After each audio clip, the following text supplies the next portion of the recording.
suis bien dans la version Alfred Cohen. La Bible dit en effet, nul n'est dépourvu de la notion du vrai Dieu. Donc la Bible dit, je suis bien dans la version amplifiée. En effet, nul n'est dépourvu de la notion du vrai Dieu. Tous les hommes ont une connaissance innée de lui. Donc cela veut dire, lorsque nous naissons, nous connaissons très bien qu'il y a un être suprême.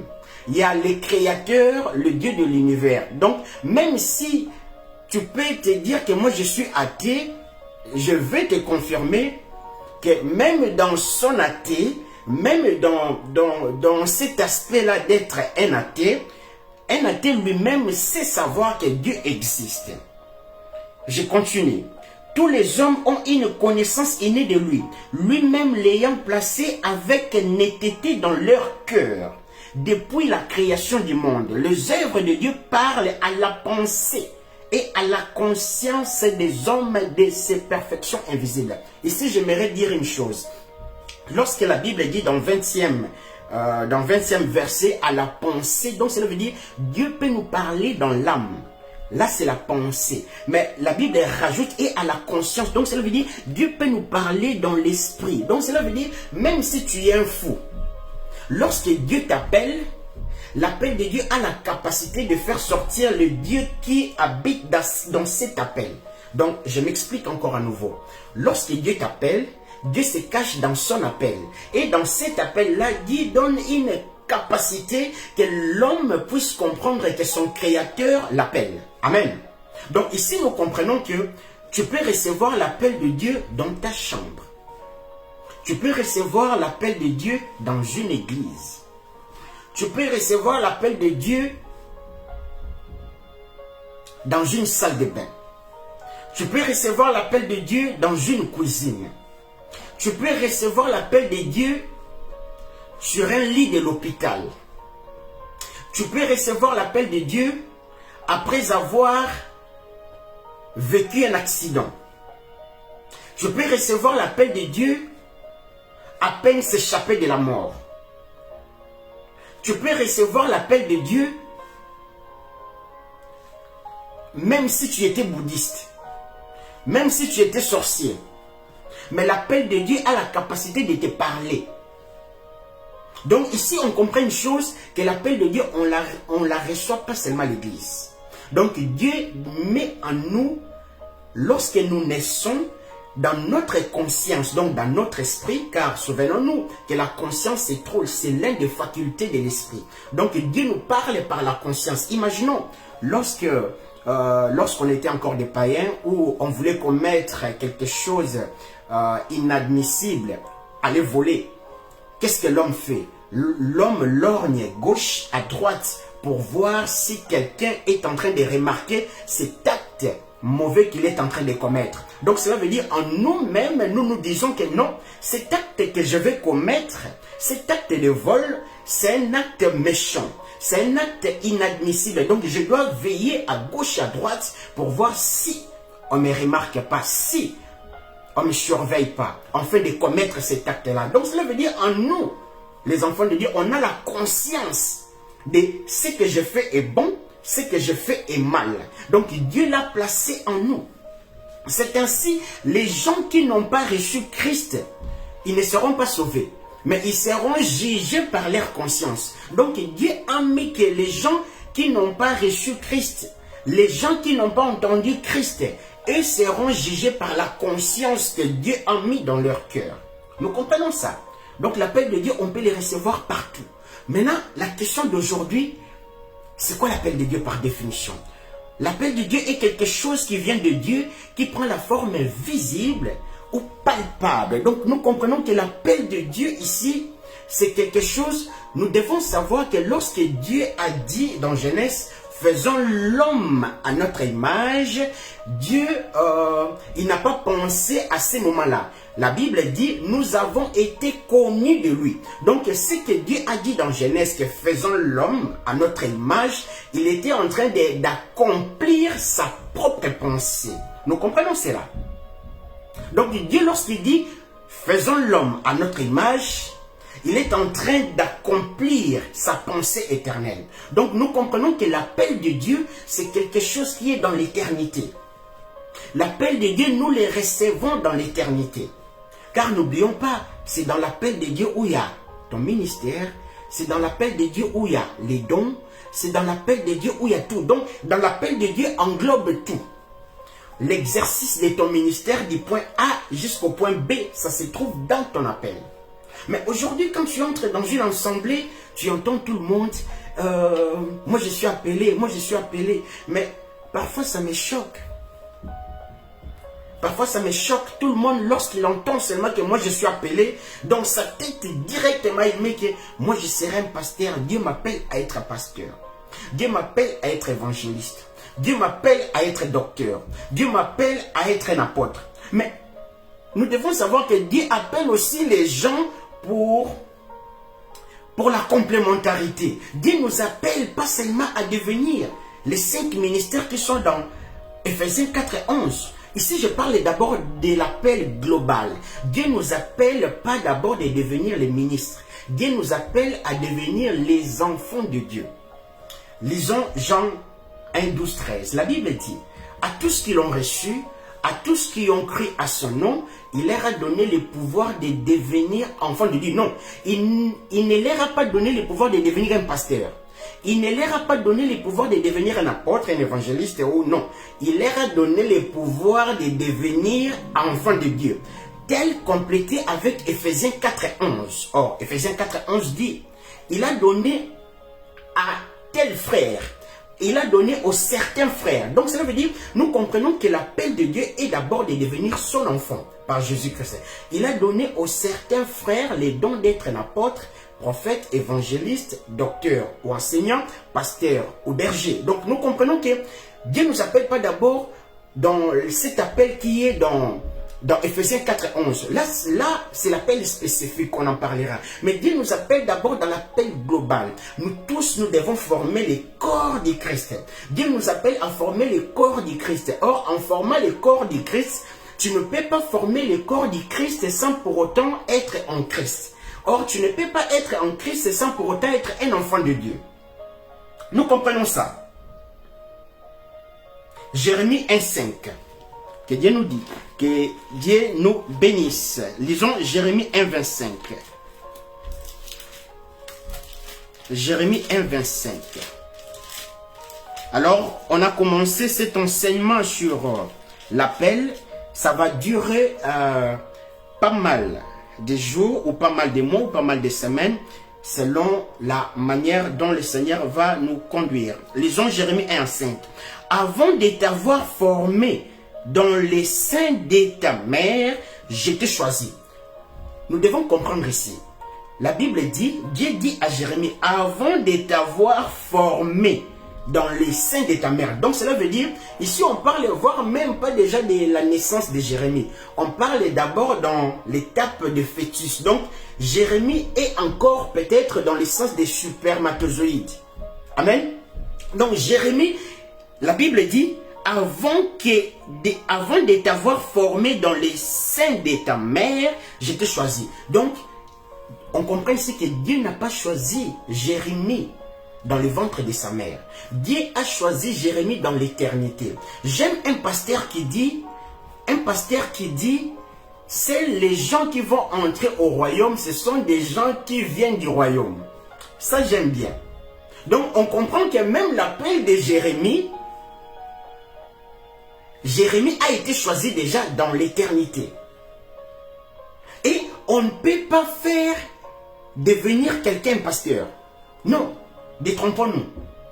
Les hommes ne peuvent pas dire qu'aujourd'hui on veut qu'un tel frère devienne un pasteur. Non. Ou un prophète. Non. Ou un apôtre. Non. Les hommes confirment ce que Dieu a choisi.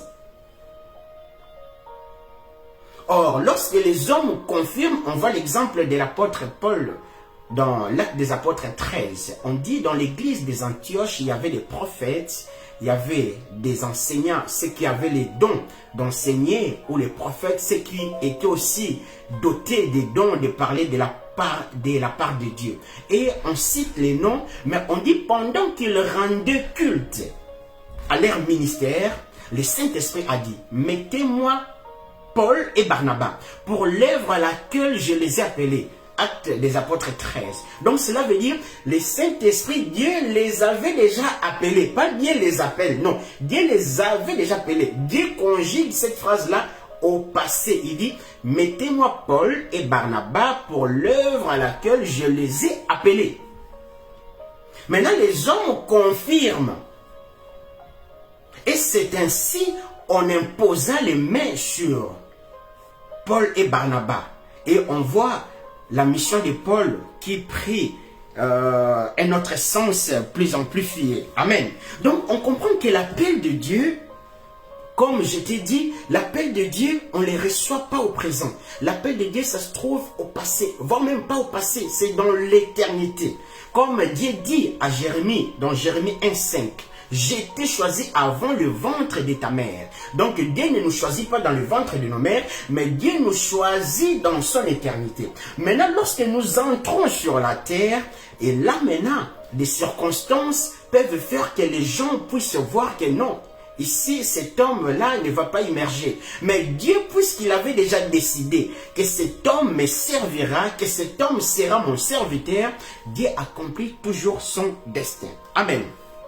Deuxième définition, l'appel de Dieu, c'est quelque chose qu'on ressent individuellement d'abord, sans pour autant être expliqué. Donc c'est ce que je disais au départ, l'appel de Dieu, c'est quelque chose d'individuel, qu'on peut recevoir sans pour autant être expliqué. Donc l'appel de Dieu a la capacité, donc dans l'appel de Dieu, il y a Dieu lui-même qui se cache là-bas, que tu sois un converti, que tu sois un bouddhiste, que tu sois un magicien, lorsque Dieu t'appelle, dans son appel, il t'ouvre la voie de la conscience dans ton esprit. Et c'est là où il te parle. Tu comprendras la voix de ton Créateur. Parce que comprenons que là, il n'est pas encore ton Père.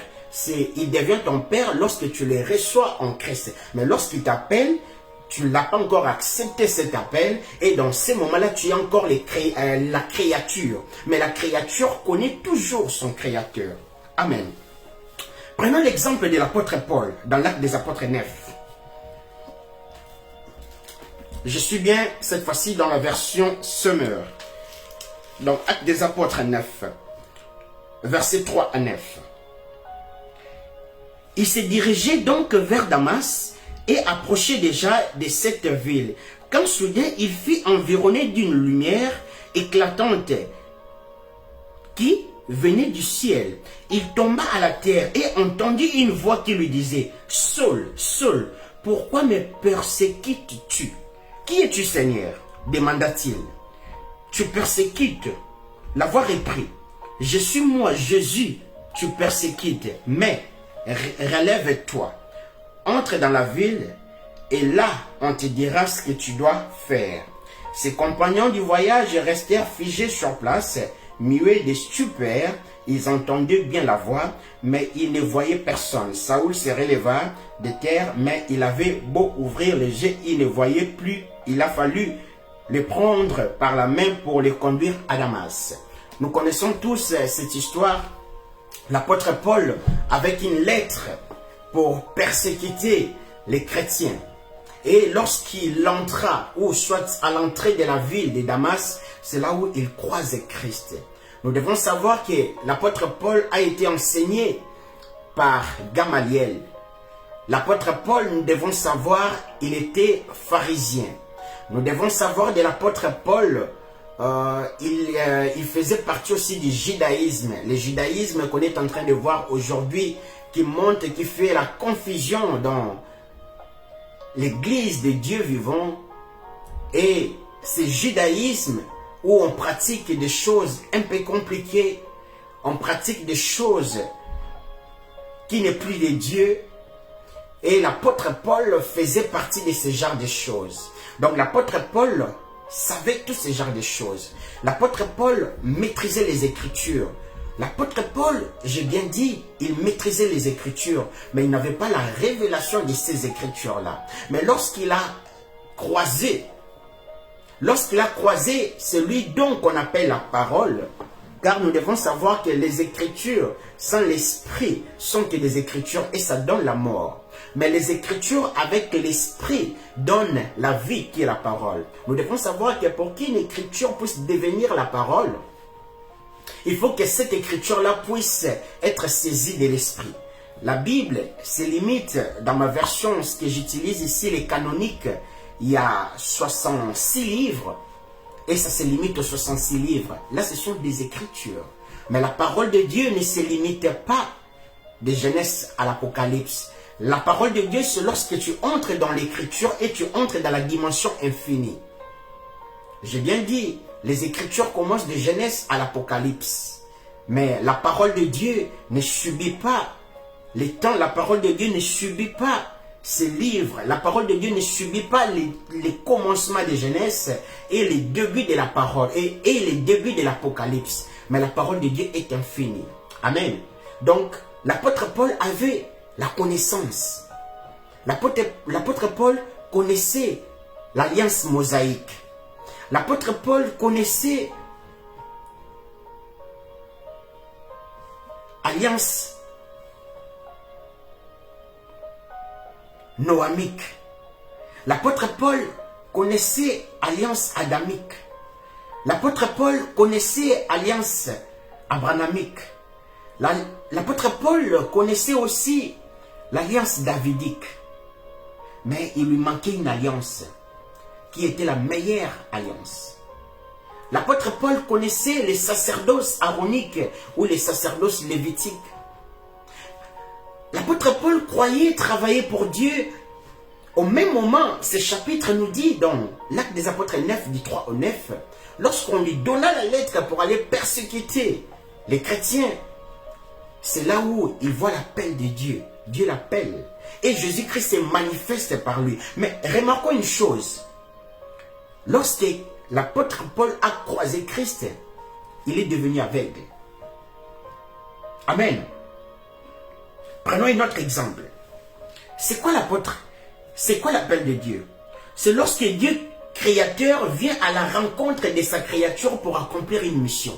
Donc ici, on voit l'apôtre Paul qui va pour persécuter les chrétiens.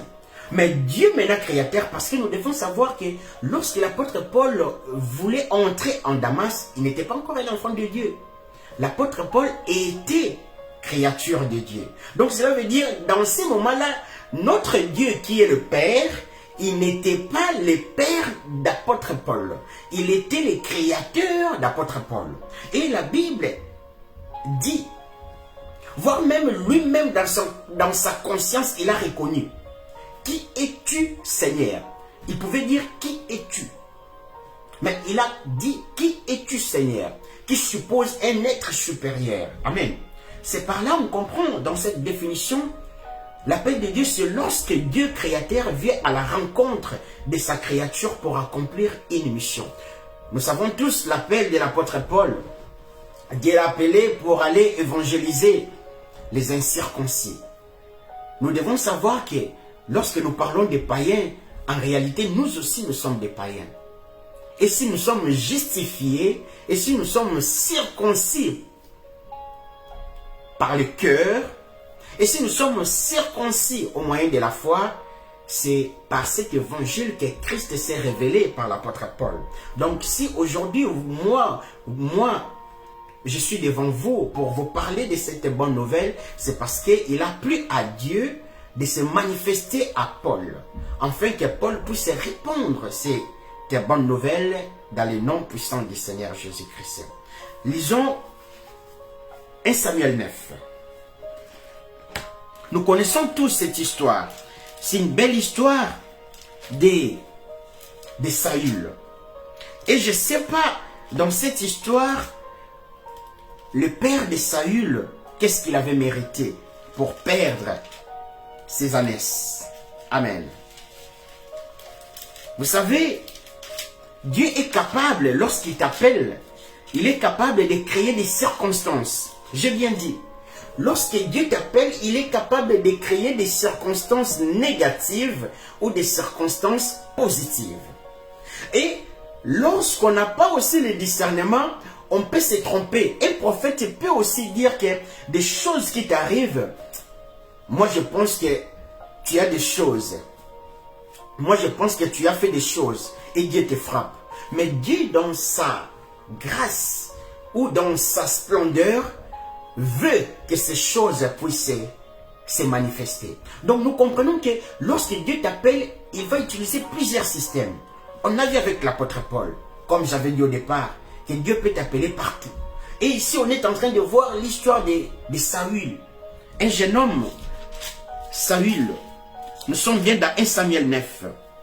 La Bible dit, un homme de la tribu de Benjamin nommé Kish avait pour ancêtre en lignée ascendante Abiel, Teror, Bécorat et Apia, qui descendaient d'un benjaminite. Kish était un guerrier valeureux. Il avait un fils nommé Saül. Donc, on voit ici le père de Saül. L'appel, Dieu veut maintenant appeler Saül. Car il a entendu les cris de son peuple. Dieu veut maintenant appeler Saül pour que Saül puisse devenir roi. Mais Saül n'avait pas d'ânesse. Donc cela veut dire, si je dois le convertir aujourd'hui, Saül n'avait rien. Saül habitait chez son père. Et c'est son père qui avait le business.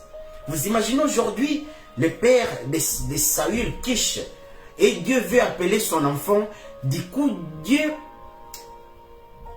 engendre une situation où le père de Kish doit perdre ses biens. Ici, on dit que le père de Saül a perdu des ânesses. Mais lorsqu'on regarde l'histoire de 1 Samuel 9, 1 Samuel 10, 1 Samuel 16, de 1 à 12, on comprend que l'histoire prend Saül, l'écarte et l'amène vers un prophète qui s'appelle Samuel. On voit l'histoire dans 1 Samuel 10. Là, c'est à lire dans nos maisons. Donc, Dieu voulait appeler l'enfant de Kish, mais il fait perdre à son père des ânesses. Donc, cela veut dire, Dieu est capable, lorsqu'il veut t'appeler, même les gens qui sont tout autour de toi, s'ils doivent perdre des choses à cause de toi, Dieu peut le faire. Mais par manque d'interprétation, on peut l'interpréter autrement. Amen. C'est ainsi nous connaissons qu'en partie. C'est ainsi, voire même les prophètes connaissent qu'en partie. C'est ainsi, voire même l'apôtre connaît qu'en partie. Les pasteurs connaissent qu'en partie. Les enfants de Dieu, nous connaissons qu'en partie. Même dans ton songe, tout ce que tu vois dans ton songe, tu ne vois pas tout. Il y a une phase cachée qui est réservée qu'à Dieu. De peur que toi-même, que tu sois l'emboîte de la gloire de Dieu dans ta vie. Amen. Donc nous comprenons ici, Dieu a fait que Kish puisse perdre des ânesses. Donc si on doit le mettre en parallèle aujourd'hui, c'est comme si j'étais chez mon père. Et Dieu veut m'appeler, parce qu'il veut m'appeler, et il fait perdre des choses à mon père. Et si j'étais voleur, mes frères pouvaient aussi dire que, ah oui, nous connaissons. Il a un fils qui est voleur. Et en plus, c'est lui qui a fait cela. Au moment que c'est même pas moi. Donc, Dieu est capable de tout. Amen. Donc, nous comprenons l'appel de Dieu, que Dieu peut t'appeler dans de diverses manières. Dieu peut t'appeler dans de diverses situations. Amen. Seul Dieu qui maîtrise l'appel. Amen. Que Dieu nous bénisse. Donc, ici, ce que je disais, lorsque maintenant Dieu t'appelle, Dieu ne regarde pas l'apparence humaine pour appeler quelqu'un. Non. Il fait sa grâce à qui il veut selon sa volonté et son dessein. Exemple. Lorsque Dieu veut t'appeler, il ne va pas regarder ta taille. Il ne va pas regarder parce que tu bégayes. Moïse bégayait. Moïse ne savait pas parler devant les hommes. Mais lorsque Dieu t'appelle, sache-le bien que ta faiblesse est remplacée par Dieu. Donc tout ce qui est ta faiblesse, Dieu les remplace. Et ce que j'aime avec Dieu, lorsque Dieu t'appelle, il y a toujours quelque chose en toi qui va faire que tu sois la créature. Mais Dieu, je manque ça. Ça, je ne peux pas. Parce que. Maintenant, Dieu va entrer dans ta faiblesse pour accomplir son dessein. Amen. Donc nous comprenons que Dieu, pour t'appeler, il ne regarde pas ta taille. Il ne regarde pas ta manière d'être. Lorsqu'il veut t'appeler, il t'appelle. Exemple, le roi David. Exemple, l'apôtre Paul. Nous connaissons ce que je viens de lire dans Actes des Apôtres 9, 3 à 9. Nous connaissons avec le roi David. Nous connaissons aussi avec Marc. Marc, dont celui qui a écrit les évangiles de Marc, sous moins connu le nom de Jean-Marc ou Jean. Nous savons bien dans les Actes des Apôtres, il y a eu une vive discussion entre Barnabas et l'apôtre Paul à cause de Marc. Donc Marc n'était pas encore affermi. Mais nous comprenons après, lorsque Dieu l'appelle encore par l'apôtre Paul. Amen. Le roi Saül. Donc cela veut dire, lorsque on commence à lire toutes ces écritures, on voit toujours, on commence par des choses faibles. Un homme de la tribu des Benjaminites. Et lorsque même Dieu t'appelle, toi-même tu te poses des questions. Est-ce que moi vraiment, j'aurai la capacité d'assumer? Mais laisse que dans ta faiblesse, que Dieu puisse se manifester. C'est ainsi, on va parler de l'expérience dans l'appel de Dieu. Vous savez, lorsque Dieu t'appelle, s'il t'appelle pour devenir un pasteur, ce n'est pas du jour au lendemain que tu deviens pasteur. Détrompons-nous. Ce n'est pas du jour au lendemain que tu deviens apôtre. Lorsqu'il dit dans l'Éphésiens 4 et 11, il a fait aux certains frères d'être comme des apôtres, des prophètes, des évangélistes, des pasteurs de bergers, des docteurs, des enseignants. Non, il y a une phase. Et cette phase-là, on appelle ça la phase de préparation. Donc cela veut dire, avant que Dieu puisse t'envoyer dans une mission, Dieu va travailler d'abord en toi. Nous devons savoir que Dieu n'est pas fainéant. Lui-même a travaillé 6 jours. Mais au moment voulu, il a descendu pour travailler le 7e jour. Amen. Il a pris chair en Jésus-Christ pour travailler le 7e jour. Car il a dit, le Fils de l'homme est le maître du sabbat. Donc ça veut dire, nous comprenons que Dieu n'est pas un fainéant. Et ses serviteurs ne doivent pas aussi être des fainéants. Donc lorsque Dieu t'envoie, la première des choses, mon frère, il doit te montrer les défauts. Aujourd'hui, là maintenant, ces messages, je m'adresse aux pasteurs, prophètes, évangélistes, docteurs, enseignants. Lorsque Dieu t'envoie, la première des choses, avant de voir des critères, avant que Dieu puisse, lorsque Dieu a terminé à te tailler,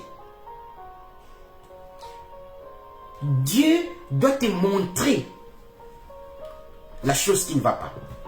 Donc sache-le aujourd'hui, si tu es un ministre qui n'a jamais vu les défauts, il y a un problème. Il se peut que Dieu ne t'a pas encore envoyé. Imaginons un chef qui envoie, ou soit un baron qui envoie ses ouvriers dans un champ. C'est pour aller travailler. Et lorsque tu n'as pas vu un défaut, tu ne sauras jamais travailler. Je répète ceci. Pourquoi Dieu doit te montrer un défaut? Parce que c'est toi qui dois devenir la solution. Lorsque Dieu t'appelle, tu as une faiblesse. Et dans ta faiblesse, Dieu va se cacher dans ta faiblesse. Et il va travailler dans ta faiblesse. C'est là où, lors de la phase de ta préparation, lorsqu'il va terminer, il va t'envoyer dans une mission. Mais avant qu'il t'envoie dans une mission, la première des choses, il va te montrer les défauts. Car tu dois être la solution de ces défauts-là. Donc, pose-toi la question. Si tu es pasteur, prophète, évangéliste, je ne sais pas quoi que ce soit, archibishop, méga, bishop, 3 fois prophète, si tu n'as jamais vu un défaut, il y a un problème. Il se peut que Dieu ne t'a pas encore envoyé. Car Dieu doit te montrer des défauts afin que toi tu deviennes la solution. Car nous devons savoir que dans la phase de la préparation de l'appel de Dieu, Dieu va travailler en toi. Parce que son but est que lorsqu'il t'envoie, il doit travailler avec toi. Mais sauf que préalablement, Dieu ne peut pas travailler avec toi sans pour autant travailler en toi. Donc Dieu doit te guider d'abord, doit travailler en toi, afin que lui-même puisse prendre tout ton corps. Ok? Et lorsque Dieu travaille en toi, tu lui donnes maintenant l'opportunité de travailler avec toi. Nous devons savoir que le travail de Dieu est sans fin. Mais la première phase est impérative. Donc cela veut dire, il y a une phase de préparation. On a vu avec les apôtres. Les apôtres ont fait 3 ans et demi. L'apôtre Paul raconte dans les épîtres aux Galates, lorsqu'il a été visité par le Seigneur dans l'Acte des Apôtres 9, 3 à 9, après cela, il est parti dans le pays arabique, où il est resté 3 ans, au même titre que les apôtres. Donc, on comprend que l'apôtre Paul, aussitôt, il n'a pas devenu directement un apôtre. C'est ça. Aujourd'hui, il y a un problème. Quelqu'un qui est magicien, il se convertit directement, il devient pasteur. Il y a un problème, mon frère. Tu ne peux pas te convertir directement, tu deviens pasteur. Je peux nous garantir, l'apôtre Paul connaissait ce genre de choses qu'on voit aujourd'hui. N'oublions pas, il était dans le judaïsme, mais très avancé. Il était zélé. Il maîtrisait tout ce genre de choses qu'on est en train de voir aujourd'hui. Les angéologies, les démonologies, tout ça. Il maîtrisait ça. L'apôtre Paul connaissait ça. Amen. Mais il a fallu 3 ans à l'apôtre Paul. Il est resté, même les églises ne les connaissaient pas. Il est resté dans l'Arabie.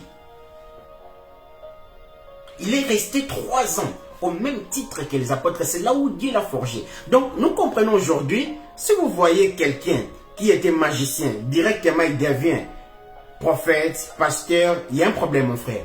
Il y a toujours un temps de préparation où Dieu prépare ses serviteurs. Nous comprenons ça.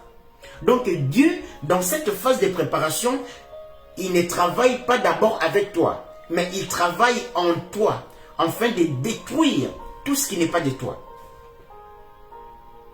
Afin de détruire tout ce qui n'est pas de lui plutôt.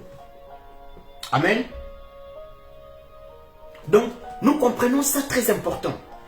Et j'ouvre une brèche rapidement pour nous dire une chose. Les enfants de Dieu, il faut ouvrir les yeux. Aujourd'hui, il y a des gens qui se basent, qui bâtissent des ministères sur les songes, sur des prophéties. C'est une erreur grave. On ne peut pas t'appeler un prophète, toi tu viens qu'avec des songes. Il y a un problème. Amen. Ici, je parle des prophètes des ministères. Je le ferme rapidement. Et l'autre point, c'est qui nous appelle. C'est vrai, aujourd'hui, nous tous, on nous appelle. Dieu m'a appelé, je suis appelé de Dieu. Mais laisse-moi te dire une chose. Là où tu entres, dans un endroit quelconque, une église quelconque, on te dit que Dieu t'a appelé. C'est bien. Mais si Dieu n'est pas dans cette église-là, ma question est, lorsqu'on t'a dit Dieu t'appelle, et Dieu n'est pas dans cette église-là, ma question est, qui t'a appelé? Donc on comprend que de la même manière que Dieu appelle ses enfants, Satan aussi appelle. Ça je dois le dire. De la même manière que Dieu appelle et forme des gens, Satan aussi appelle, forme aussi des faux serviteurs. Et aussi on leur phase de préparation. Mais sauf que je dois avouer une chose. On voit l'histoire de Moïse. Moïse a été berger chez Pharaon. Pharaon comme son père. Mais l'appel de Dieu à l'âge de 40 ans a dirigé Moïse autrement. Souvenons-nous, au départ, j'avais dit que l'appel de Dieu, Dieu lui-même se cache dans son appel. Donc, même si tu es un converti, tu sauras entendre la voix de Dieu, de ton Créateur, lorsqu'il t'appelle pour qu'il puisse devenir ton Père. Amen. Donc, on comprend que l'appel de Dieu est plus fort que toute instruction ou tout enseignement qu'on peut en faire engober. La Bible dit, Moïse était fort en puissance, en sagesse, et ses mots ou sa parole s'accomplissait avec efficacité. Donc on comprend que Moïse a été voire même enseigné par la sagesse des Égyptiens. Donc comprenons-nous, en Égypte, quel type de dieu ils adoraient? C'est le dieu soleil que les pharaons adoraient. Donc Moïse connaissait ce genre de choses. Mais de la même manière que j'avais dit, lorsque Dieu t'appelle, tu auras la capacité d'entendre dans ta conscience. De la même manière, lorsque Dieu t'appelle aussi, l'appel de Dieu a aussi la capacité, non seulement que tu puisses entendre, mais a aussi la capacité de te faire quitter les points A vers les points B. Je répète, l'appel de Dieu a la capacité de te faire quitter les points A vers les points B. Par deux points. Premier point. L'appel de Dieu a la capacité de te faire quitter les points A vers les points B par l'obéissance. L'appel de Dieu, deuxième point, a la capacité de te faire quitter les points A vers les points B par force. On voit l'exemple de Moïse. Moïse devait quitter déjà l'Égypte, mais il ne comprenait pas. Dieu a fait en sorte qu'un Égyptien, que Moïse puisse tuer un Égyptien, afin qu'il puisse fuir Pharaon. Donc nous comprenons que l'appel de Dieu, la personne dont Dieu appelle, lorsqu'il tarde pour entendre la voix de Dieu, Dieu peut créer des situations qui peuvent être négatives ou positives. Et des situations qui peuvent toucher son entourage. Et là, on est en train de voir que dans l'Égypte, ils ont perdu leurs citoyens. Parce que Moïse n'était pas attentif à cet appel-là. Mais Dieu a plusieurs manières. Et lorsque Moïse vivait dans la maison de Pharaon, si on prend un prophète d'aujourd'hui, on l'amène dans le passé, il voit la vie de Moïse, il va dire, cet homme va devenir Pharaon. Cet homme va toucher, il est déjà dans la magie. Donc, ce qui lui reste seulement, c'est de succéder les postes de son père adoptif, Pharaon. Donc, les prophètes d'aujourd'hui peuvent aussi l'interpréter comme ça. Mais nous devons comprendre que Dieu est capable, voire même de te passer chez les pharaons. Donc, l'ennemi, donc ici, comme j'avais dit au départ, de la même manière que Dieu prend aussi ses enfants pour les former, de la même manière aussi, Satan aussi prend aussi ses serviteurs. Mais Satan peut prendre un serviteur pour les former, mais Dieu regarde ces serviteurs-là. À un moment donné, il a la capacité de récupérer ces serviteurs-là et de les mettre dans son côté. Amen. On voit l'exemple de Moïse. Et aujourd'hui, j'aimerais m'arrêter là. Je vais continuer demain sur l'appel de Dieu. Mais j'aimerais chuter en disant ceci.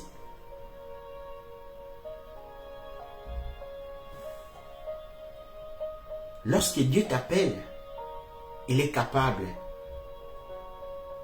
d'engendrer des situations négatives ou positives. Il est capable de t'amener vers un point A, vers un point B, d'une manière par force ou soit par obéissance. Nous devons savoir que l'appel de Dieu peut te créer des ennemis. Lorsque Dieu t'appelle, j'ai compris une chose, que la plupart de tes ennemis, tu n'auras pas d'abord dans la phase de l'exercice du ministère. La plupart de tes ennemis, tu n'auras pas encore dans la phase de la préparation. Mais le mot appel, lorsque Dieu déjà t'appelle, sache-le que le monde des ténèbres se lève déjà contre toi. Ici, nous nous posons cette question. L'enfant Jésus, avec quoi? Non, je parle de l'enfant Jésus, un bébé. Où Hérode est informé que le roi des Juifs est né aujourd'hui. L'armée qu'Hérode avait contre l'enfant Jésus, l'enfant Jésus avait fait quoi? Donc on comprend que l'appel de Dieu dans la vie de Jésus-Christ a fait trembler, voire même Hérode. Ici nous comprenons que Hérode représente le monde satanique. Hérode incarne vraiment la puissance satanique. Hérode incarne Satan. Donc on comprend que ton appel, lorsque Dieu t'appelle, avant voir même que Dieu puisse commencer à te guiser, à te donner la forme, avant qu'il puisse te mettre dans l'exercice, tu auras déjà de vrais ennemis, juste au mot appel. Amen. Et nous devons savoir que lorsque tu es dans un mauvais endroit et on te dit que Dieu t'appelle, quel type de Dieu qui t'appelle? Quel type de Dieu qui peut t'appeler dans un mauvais endroit? Dans un mauvais endroit. Mais au-dessus de ça, comme j'avais dit, la majorité c'est ça, mais la minorité, il y a aussi les cas de Moïse, où ils peuvent être hébergés dans la maison pharaonique, mais à un moment donné, Dieu va diriger leur destin, selon sa volonté. Et nous comprenons une chose, que l'appel de Dieu enlève les sentiments. Si aujourd'hui beaucoup de gens se verront en enfer, c'est parce qu'ils mélangent des choses. Ils mélangent des choses, ils mettent les sentiments, les émotions dans l'appel de Dieu. Quand, laisse-moi te dire, lorsque tu mets les sentiments, les émotions dans l'appel de Dieu, tu risques de finir comme les sacrificateurs Élie. Tu vas mourir à la place de tes fils au fini et fini. Ah, j'ai compris une chose, que lorsque Dieu, dans la phase de la préparation, je vais bien les décortiquer demain, dans la phase de la préparation, lorsque Dieu te forme, il te montre deux voies, il te montre le bien et le mal. Et lorsqu'il termine la phase de la préparation, lorsqu'il te lance dans le ministère, il sait que tu as eu suffisamment connaissance du bien et du mal. Et lorsque tu fais le bien, il t'observe. Lorsque tu fais le mal, il ne t'arrête pas, il t'observe aussi. Mais il sait en lui que tu as eu suffisamment connaissance du voie du bien et du mal. Et toi, tu dois marcher dans les bons chemins. Mais lorsque tu mets des sentiments, lorsque tu mets des émotions, tu risques de finir comme le sacrificateur Élie. Il est mort à cause de ses enfants, au fini et fini. Je ne sais pas si nous posons cette question. Barnabas et Saul, dans l'acte des apôtres 13, le Saint-Esprit n'a pas dit « Mettez-moi Paul et Barnabas sera son second ». Non, le Saint-Esprit a dit « Mettez-moi Paul et Barnabas pour l'œuvre à laquelle je les ai appelés ». Donc ici, nous comprenons que Dieu a appelé Paul et Barnabas pour la même œuvre. Mais qu'est-ce qui peut faire que lorsque Barnabas et Paul se séparent à cause de Marc, on n'entend plus Barnabas?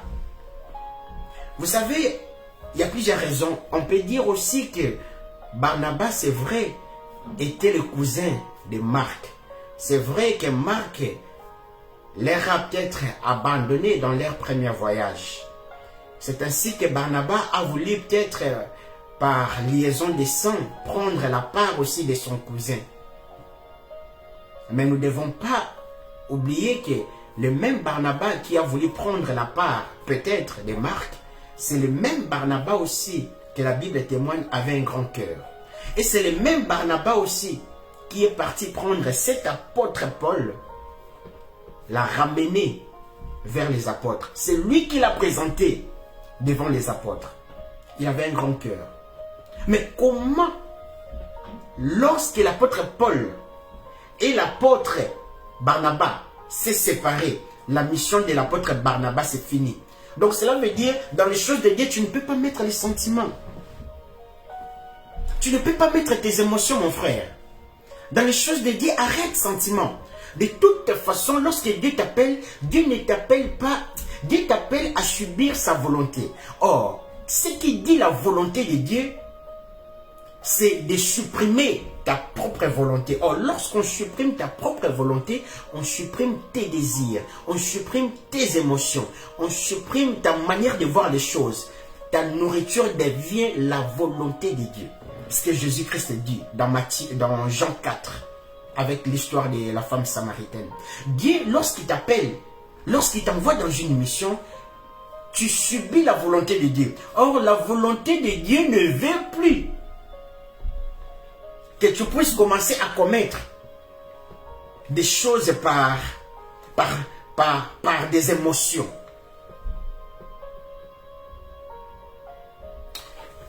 J'aimerais dire une chose. Vous savez, il y aura certaines personnes, ou soit il y a des gens qui font les choses pas parce qu'ils veulent, non. C'est parce que l'appel de Dieu leur exige de le faire. Donc, si je t'aime, je t'aime. Mais lorsque c'est la parole de Dieu, ça reste la parole de Dieu. Un homme de Dieu ne doit pas avoir de parti.